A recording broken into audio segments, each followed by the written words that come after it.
Chapter 5. More Fun Than Real Life. Romero wanted to summon the demons, or at least, he said, figure out how. It was 4 in the morning at the lake house. Empty soda cans littered the floor. Mitzi dozed on top of Carmack's computer monitor. The smell of pepperoni lingered in the air. The guys sat around the large makeshift table in the living room, several hours into yet another round of Dungeons and Dragons. Since leaving Softdisk, they had more time to devote to their recreational D&D campaign. It was truly evolving into an alternate world, which, like all fiction, deeply reflected their own. It wasn't just a game, it was an extension of their imaginations, hopes, dreams. It mattered. The deepness of their Dungeons and Dragons adventure was due in no small part to Carmack. Whereas most dungeon masters would create small episodes that lasted only a few hours of play, Carmack's world was persistent. Players returned to it every time they regrouped. The game they played now was the same one they had been writing since he was a kid in Kansas City. It was as if a musician had been composing an opera for several years. The guys would pass Carmack's room on the way to the bathroom in the middle of the night and see him hunched over pages of notes, sketching out the details of their game. Carmack's D&D world was a personal masterwork of forests and magic, time tunnels and monsters. He had a 50-page glossary of characters and items such as Quake, a fighter with a magical Hellgate cube floating above its head. The Chalice of Insanity, a chalice from which you get jelly beans of insanity, which, if ingested, will cause you to go nuts and fight everyone around you. And the mighty Daikatana sword. He relished the feeling of creating a place others could explore. The way D&D was played, he, as Dungeon Master, would invent and describe the set and setting. Then, it was up to players to dictate how they wanted to proceed. In their game, the guys created an imaginary group of adventurers called Popular Demand. Romero named his character Arnold Hammer, a fighter who liked to dabble with magic. Tom was a fighter named Buddy. Jay, a thief acrobat named Riff. Adrian, a massive fighter named Stonebreaker. With each adventure, Popular Demand gained power and prestige. They were a living metaphor of id. As Carmack had said, the game had a power to bring out someone's true personality. And on this fateful night, Romero wanted to make a deal with the devil. In Carmack's game, he had designated 2 different dimensions of existence: a material plane, which Popular Demand inhabited, and a plane of demons. After months of traversing the material plane, however, Romero was getting bored. To spice things up, he wanted to retrieve the dangerous and powerful Democron, a magic tome that gave a knowledgeable user the power to summon the demons to the material plane. Carmack consulted his D&D rulebook. If used thoughtfully, he told them, the Democron meant enormous strength to the group, guaranteeing them all the riches of the world. With it, Romero thought he might get his hands on the ultimate weapon like the Daikatana, but there were risks. If the Democron fell into the hands of a demon, it would cause the world to be overrun with evil. Even though Carmack had made up the game, he respected its limitations, its rules, its science. If a player did something that would destroy the world, then the world would die. Romero and the rest discussed the options. Though Adrian and Tom were hesitant, Romero's excitement and enthusiasm won them over once again. "Come on," he said. "We can't lose." They decided to seize the Democron from its place of supernatural beasts. Carmack rolled the die to determine the outcome of their battles.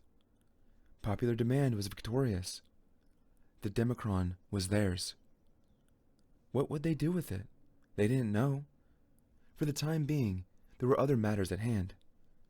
In the earthly dimension, it was getting late, and there were other games to attend to, the ones by id Software. When the guys christened their company, they shortened the Ideas from the Deep initialism and simply called themselves id for In Demand. They also didn't mind that, as Tom pointed out, id had another meaning, the part of the brain that behaves by the pleasure principle. In early 1991, their pleasurable games were indeed in demand. Keen was #1 on the shareware charts, emerging as the first and only game to break the coveted top 10. The first Keen trilogy was now bringing in $52,000 per month. It wasn't just pizza money anymore. It was computer money. They used it to outfit the lake house with a fleet of high-end 386 PCs. Carmack was only 20 years old, Romero 23, and they were in business. Despite the success and the fact that Romero, Carmack, and Adrian had decided to leave Softdisk immediately that February, Tom and Jay chose to stay behind. In Tom's case, it was a temporary solution, always conscientious. He felt bad about leaving the company high and dry and was more comfortable waiting until they found a replacement for him. Jay felt an obligation to fulfill his duty at Softdisk, which included the completion of an important Apple II product. But he would stay, at least a friendly part of the id group, D&D campaign included, for some time. Heading into the spring of 1991, id rode on the high of its newfound freedom. Though under contractual obligation to Softdisk, they now could work on the games completely in the comfort of their lake house. Carmack immersed himself in programming, what he wanted to be the next generation of his graphics engine. The first engine had enabled the primary breakthrough of side-scrolling action. Now, he wanted to create a more elaborate and immersive effects. He methodically researched while the rest utilized the existing technology to create their first freelance games for Softdisk. The freedom from Softdisk and the success of Keen were inspiring new kinds of games. Rescue Rover was about a young boy who had to rescue his dog, Rover, after the dog had been kidnapped by aliens. A clever maze game, it challenged the player to maneuver a series of mirrors to reflect deadly rays being cast by alien robots so the boy could find and save his dog. It combined what was emerging as something of an id formula, humor plus violence. The more over the top, the better. The title screen for Rescue Rover showed the slap-happy pooch with a wagging tail, surrounded by sinister alien weapons aimed at his skull. While Rover took one step in the dark humor direction, their next game, which they began working on in March, Dangerous Dave in the Haunted Mansion, broke more sinister ground. For this one, Romero wanted to recast his most beloved character in a more gothic situation. Using the Keen graphics engine, they set about putting together a more realistic-looking Dave. This time, they wanted him to pull up to a wretched Shreveport-style house in a pickup truck, decked out in a hunting cap, jeans, and brandishing a shotgun, which he would use to rid the house of zombies and ghouls. Of all the id guys, Adrian was particularly juiced over this grisly theme. It was a chance for him to exercise all the gore he had seen when he worked at the hospital. Though he didn't tell the group, he still hated Commander Keen. If they were going to make a kids game, he thought they should be doing something gross and funny, in the spirit of the popular TV series at the time, Ren and Stimpy. With Dangerous Dave in the Haunted Mansion, Adrian finally found an outlet. While Tom and Romero worked at their machines, Adrian, unbeknownst to them, began creating what he called death animations. 3 or 4 tiles that would play in rapid sequence after Dave died. In most games, characters would simply vanish, or, as Tom had instructed, Keen floated up the screen to heaven, presumably. Adrian had other ideas. Late one night, Romero hit a button and watched Adrian's animation play. Dave took a zombie fist to the face, which smashed out his eyes in a bloody pulp. Romero almost hyperventilated with laughter. Blood? In a game? How fucking awesome is that? Violent fantasy, of course, had an ancient history. Readers had been fascinated by the gore of Beowulf for over 1,000 years. The demon clutched a sleeping Thane in his swift assault, tore him in pieces, bit through the bones, gulped the blood, and gobbled the flesh. Kids played cops and robbers, brandishing their guns and flying backward in imagined bursts of blood. As the id guys came of age in the 1980s, the action movie genre, with films like Rambo, The Terminator, and Lethal Weapon, conquered the box office. Just as horror movies like the Texas Chainsaw Massacre and Friday the 13th had done in the recent past. Violence in games was nothing new either. Even the very first computer game, Spacebore, was about destruction. But graphics violence certainly was. In the past, graphical violence was always limited, partly because of the inability of technology to render detail, and mainly because game developers avoided it. Back in 1976, an arcade game called Death Race had caused a ruckus. The object was to drive a car over a bunch of crudely drawn stick figure blips. When the player hit the screaming figures, they were replaced by crucifixes. The cabinet was painted with skulls and grim reapers. It was a far cry from a big hit of the day, Pong. It was also the first video game to be banned. Adrian's macabre work was too good to pass up. Fueled by Romero's enthusiasm, he added more and more gruesome details, including chunks of bloody flesh that would fly off a zombie's body when it was shot. When the guys at Softdisk saw the gore, however, they didn't get the joke and insisted that id redraw the death animations, sans blood. "Maybe one day," Adrian said, "we'll be able to put in as much blood as we want." While the other guys were pushing their envelopes, Carmack was pushing his own, specifically into 3D. Because he was a craftsman engineer, 3D was obviously the next step for him. Three-dimensional graphics were the holy grail for many programmers as well. To split hairs, the games weren't really three-dimensional in the 3D movie sense of the term. The term meant that graphics had a real sense of solid dimensions. Often, these games were created from the first-person point of view. The whole idea was to make the player feel as if he were inside the game.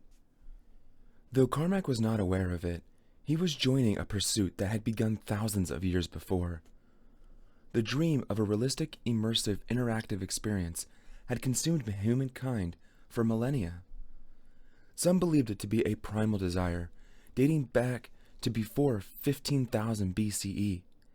Cave paintings in La Croix, in the south of France, were considered to be among the first immersive environments, with images that would give the inhabitants the feeling of entering another world. In 1932, Aldous Huxley described a futuristic kind of movie experience called Feelies in his novel Brave New World, combining three-dimensional imagery as well as olfactory and tactile effects. The Feelies, he wrote, were dazzling and incomparably more solid-looking than they would have seemed in actual flesh and blood, far more real than reality. Ray Bradbury imagined a similar experience in his 1950 short story, The Veldt, which presented essentially a view of the first reality room. A family has a special room they can project any scene they imagine on the surrounding walls. Problems arise when an African vision becomes entirely too real. Soon, technologists began efforts to realize these immersive environments. In 1955, the Hollywood cinematographer Morton Hellig described his work on the cinema of the future, which he wrote, will far surpass the feelings of Aldous Huxley's Brave New World. With a novelty machine called the Sensorama, which combines sights, sounds, and smells of urban landscapes, Hellig's aim was to create an illusion considerably more immersive than those of the tacky 3D movies of the time. The goal, he said, was a situation so lifelike that it gave the spectator the sensation of being physically in the scene. Convincing immersion was not just a matter of multimedia preening, it was a matter of interactivity, an essential ingredient and allure of computer games. Interactive, immersive environments were the pet project of the University of Wisconsin computer artist named Myron Kruger. Throughout the 1970s, Kruger created Veldt-like experiences, sometimes achieved by projecting the images of audience members, even those in remote locations, on giant landscape screens. The environments, he wrote, suggest a new art medium, based on the commitment to a real-life interaction between man and machines. This context is an artificial reality within which the artist has complete control of the laws of cause and effect. Response is the medium. One such project, called Maze, let audience members try to navigate through an image of a maze that was projected in a room. By the 1980s, interactive immersions had taken on a new name: virtual reality. The author, William Gibson, coined the term cyberspace in his influential 1984 novel, Neuromancer, to describe an interactive online world that existed between computer networks. In the late 1980s, Scott Fisher, an engineer at NASA Ames Research Center, combined a head-mounted display and data-transmitting hand gloves in what became the archetype of virtual reality experience. Through these tools, users could enter a virtual world in which they could manipulate objects and proceed in a first-person, three-dimensional point of view. The end effect, Fisher wrote in 1989, is a kind of electric persona for interactive theater or interactive fantasy applications. These styles might range from fantasy figures to inanimate objects, or different figures to different people.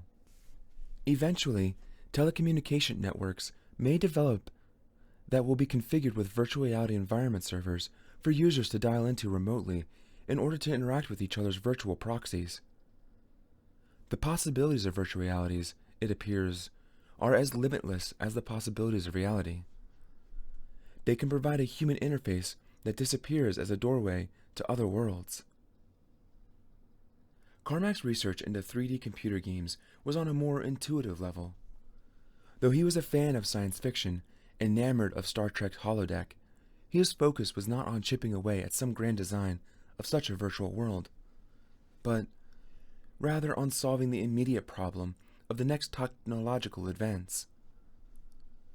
He had been experimenting with 3D graphics since making his wireframe MTV logo on his Apple II. Since then, several games had experimented with first-person 3D points of view. In 1980, Richard Garrett employed this perspective in his very first role-playing game, Aklabeth. 2 years later, an Apple II game from Sirius Software called Way Out wowed gamers and critics with a first-person maze game, but it was flight simulations, putting the player in the cockpit of a variety of airplanes that exploited this kind of immersion. In 1990, Richard Garrett's company, Origin, released a space-themed combat flight simulator called Wing Commander, which became a favorite around the id Lake House. Carmack figured he could do better. Flight sims, he thought, were painfully slow, bogged down by their heavy graphics, and leaving the player to snail through the gameplay. What he and others preferred was the fast action of arcade games like Defender, Asteroids, and Gauntlet.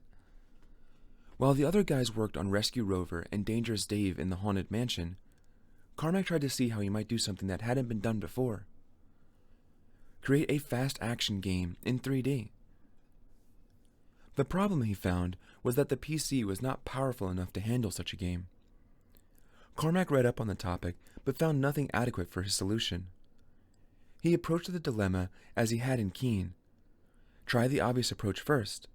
If that fails, think outside the box. One of the reasons for a 3D game's slow speed was that the computer had to draw too many surfaces at once. Carmack had an idea. What if he commanded the computer to draw only a few surfaces at a time? The way one would put a blinders on a horse.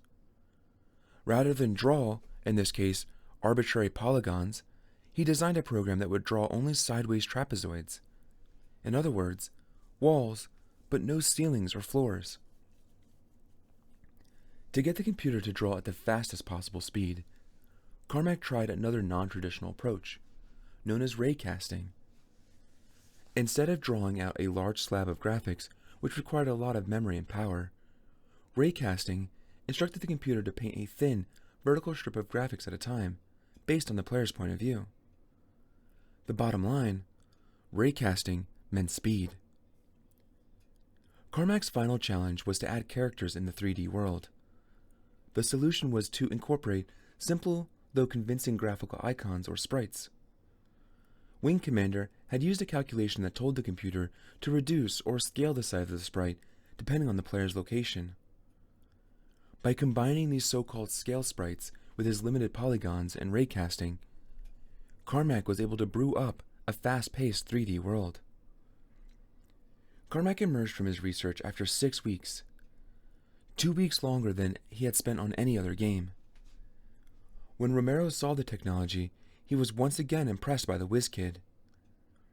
They discussed what kind of game could best exploit the new engine. They settled on a futuristic world in which the player, driving a tank, had to rescue people from a nuclear Armageddon. Released in April 1991, Hover Tank was the first fast-action, first-person shooter for the computer. id had invented a new genre.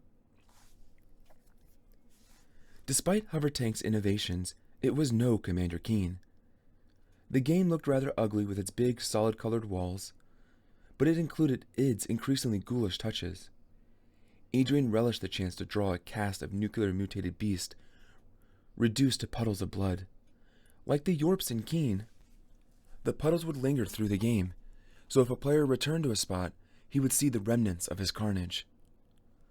As May began, id Software continued to innovate its games and expand its business, returning specifically to its first emerging brand, Commander Keen. To fulfill a game for Softdisk, id decided to make a new episode called Keen Dreams. Though they had experimented with first-person 3D gaming in Hover Tank, they wanted to preserve Keen's side-scrolling integrity while adding something new. An obvious choice was to create a more compelling sense of moving through a landscape. For example, allowing the foreground and background to move at different speeds. This effect was known as parallax scrolling. In the past, a character might run past a static forest.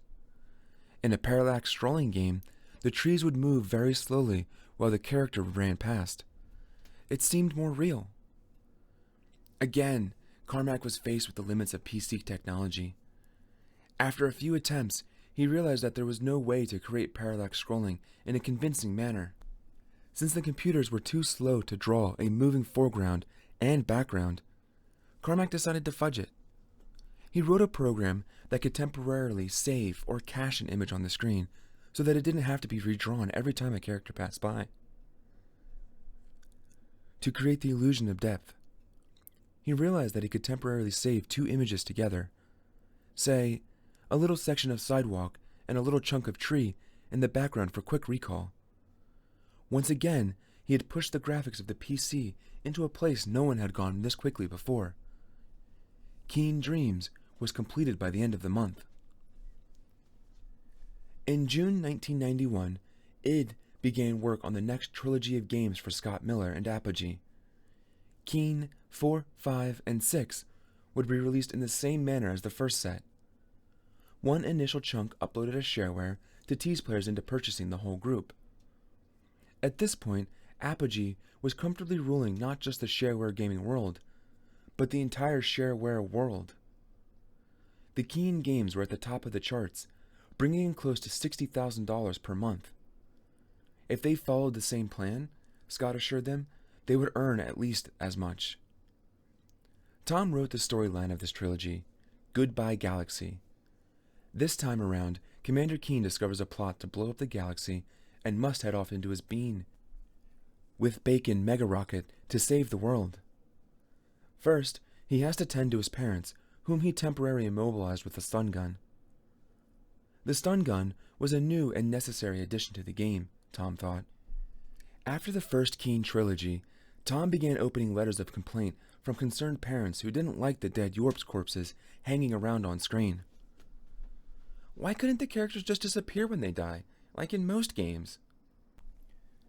Tom still wanted kids to see the effects of their violence, but he didn't want to stir up unnecessary controversy. He decided that, beginning with this game, the creatures would simply be stunned when hit. They wouldn't die. They would just remain frozen, circles of stars surrounding their heads. By August, id had a working prototype, or beta, of Commander Keen 4, Secret of the Oracle. At the time, Romero had met a smooth-talking gamer in Canada named Mark Reen. Mark had been a big fan of the first Keens and asked Romero if they needed anyone to playtest their next games. Romero said they did and sent Mark a beta of Keen 4. At the end was a teaser description of the next episode, The Armageddon Machine, which promised the game would be, among other things, more fun than real life. Mark replied with a detailed list of bugs, impressing Romero. Mark wasn't just a gamer, he was an aspiring businessman. He was so sure he could get id some deals that he offered to fly himself down to Shreveport to meet with the guys. Romero, from the moment he saw the Dangerous Dave and copyright infringement demo, had been looking for ways to expand the business. Maybe Mark could fill that void. Carmack was making this great technology, after all, so why not have someone in the company who would exploit it for all it was worth? Carmack didn't jump at the suggestion. As he was fond of pointing out, he wasn't interested in running a big company. He just wanted to program games. But he recognized that without Romero, id wouldn't have been in the business in the first place. He agreed to bring Mark Reen on as id's probationary president for 6 months. Within weeks, Marx had scored a deal to release a retail version of Commander Keen with a company called FormGen. He raved about the opportunity for id to cash in on the commercial marketplace. They were going to make 3 games anyway. All they had to do was take one of them and release it with FormGen as retail. For id, it seemed like a great idea, a second way to cash in. They could release one Keen in the shareware market and another in retail. Id had no contract with Apogee, but they called Scott Miller to tell him of the opportunity. Their relationship was going well. Early in the summer, Scott had brought a coterie of game developers to visit at the boys' invitation. Romero had decided to host a seminar to encourage other game developers to license id technology. Licensing made sense, Romero thought, because Carmack's technology was clearly so impressive. Why not let others pay to use it themselves? Over a weekend, the id guys showed how the Keen engine could be used by creating an impromptu PC version of Pac-Man that they dubbed Whack-Man. They completed it in a night and sold their first license to Apogee. When the id guys told Scott later about the FormGen opportunity, he was dismayed. "This is a big problem," he said to them. "You're breaking the magic formula of the trilogy. If you release a shareware game and don't let people buy the full trilogy, it's not going to sell as well." "It's too late," they told him. They had already signed the deal. By August 1991, id Software's growing ambitions were leading them not only into new businesses, new games, and new technologies, but to a new home. Tom and Romero wanted out of Shreveport. Despite the fun days at the lake house, they were getting tired of the depressing environment. Romero hated driving past all the poor people fishing for food off the Cross Lake Bridge. He had another motivation, too. A girlfriend, Beth McCall. Beth worked at Softdisk in the shipping department, a former debutante from New Orleans. She was bright and cheerful and laughed at all Romero's silly jokes. The relationship was light and fun, just the tonic Romero felt he needed after his divorce. Though his relationship with his ex-wife was strained, he still felt close to his sons. With Beth, he was able to fill a void. Best of all, she wanted out of Shreveport, too. Tom had an idea where to go. He missed the change of the seasons and culture of his college town and begged them to relocate to Wisconsin. Romero agreed to accompany Tom to check out Madison, a college town. They returned convinced that this was the place to go. Their other lake house roommate, Jason Bluckowak, had gone to school in Madison and quickly offered to leave Softdisk and come along. The other guys didn't think Jason was quite motivated enough. He had once commented how he had made more money from his investments than from his computer programming. He drove a van with a vanity license plate that read Autocrat. But Carmack, though he was a smart, talented programmer, and was happy to have him. Carmack was fine with going to Madison. As he often told the others, he didn't care where he was as long as he could code. Adrian was much more reluctant. Shreveport, after all, was his lifelong home. Though he explored dark worlds in his art, in real life he craved stability. Romero begged and pleaded, promising Adrian that their apartments would be only the best. After much convincing from his friends and family, Adrian agreed to go. Jay, however, to everyone's disappointment, was not on board for this ride. Feeling obliged to complete his projects at Softdisk, and leery of risking a startup venture, he chose to stay behind. On a warm morning in September, the id guys loaded up their cars and drove away from the lake house one last time. The computers in their trunks were their own.